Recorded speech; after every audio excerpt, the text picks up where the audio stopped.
Oh, is it on? Hello. Yes. So today we're going to be talking a little bit about the Odyssey and Book 15,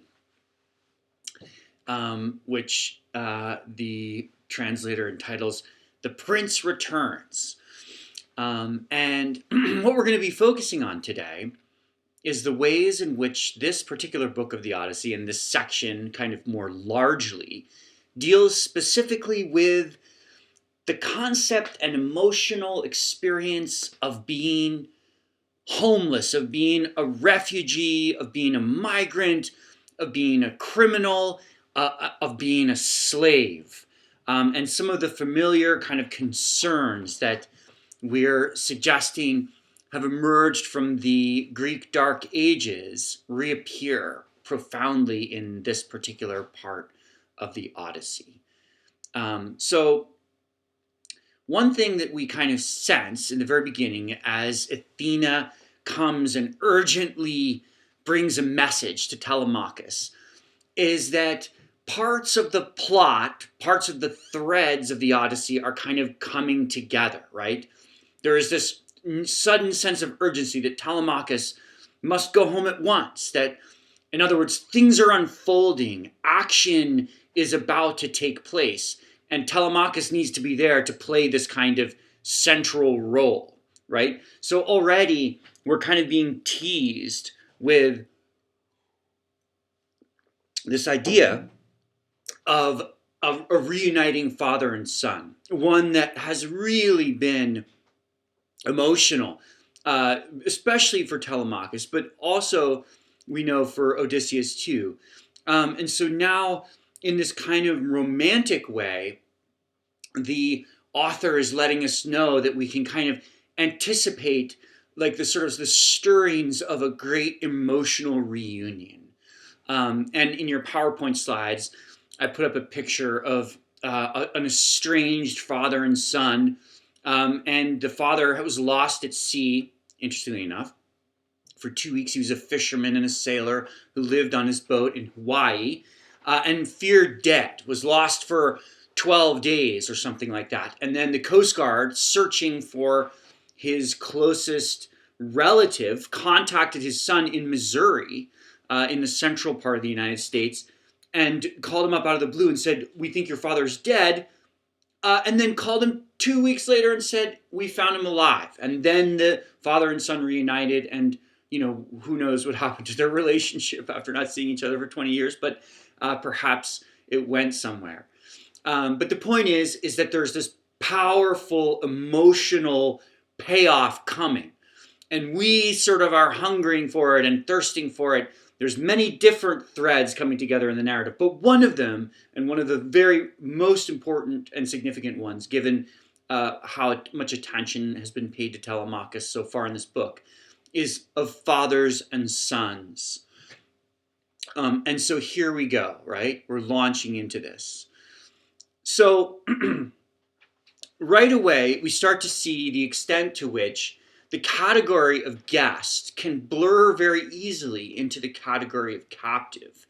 And although, Telemachus is staying, he's sleeping on the porch of Menelaus with his new BFF, Pisistratus.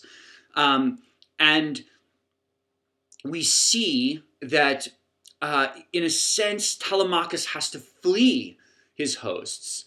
And so, for one thing, he kind of carefully approaches Menelaus, who we know is this very ego-driven character who's very wealthy and, was willing to throw the whole world into war to pursue his wife, Helen.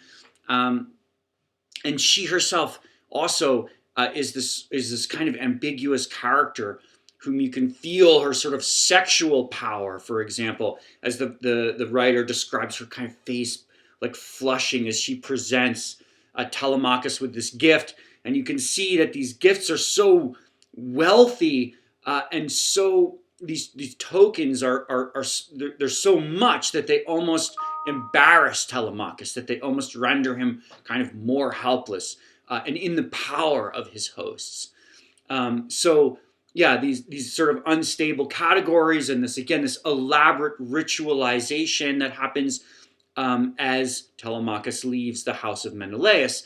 And then as he's going back to where his ship is with Pisistratus, he realizes, through the counsel of Athena and by his own sort of social intelligence, that Nestor might entrap him and seek to kind of keep him in the household.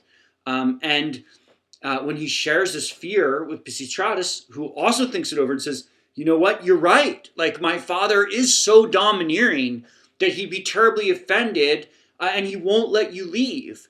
So they engineer an escape where, Telemachus is like kind of hiding by the ship so that he won't have to engage with his host. So this is sort of strange and an important thing to turn over in your mind.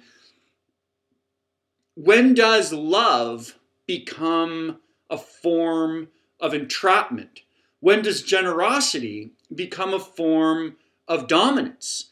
When is it necessary as a guest in order to escape so that you don't become the captive of someone else's power? And how can wealth, but also this kind of overbearing paternalistic role serve to actually smother and dominate the individual goals of another? Is it possible as a father, for example, and we could see Nestor, both Nestor and Menelaus as these surrogate father figures, is it possible for fathers to become too invested in controlling the lives of their children, too dominant? I think absolutely this book is arguing that it is, and that the shading between what is a guest and what is a captive, particularly in ancient Greek society, is something to be very aware of, but also to see how it plays out in our own culture, right? To what extent, can people who find themselves kidnapped, for example, start to experience Stockholm syndrome and associate more with their kidnappers than with their original families. So this is a complex psychology that Homer and the Odyssey are treating us to, and it's difficult to overestimate the complexity and difficulty of navigating, both of being a courteous and honorable guest, but also of escaping in order to be able to continue to pursue your own dreams. So let's stop for now, and we will come back with another video in a moment.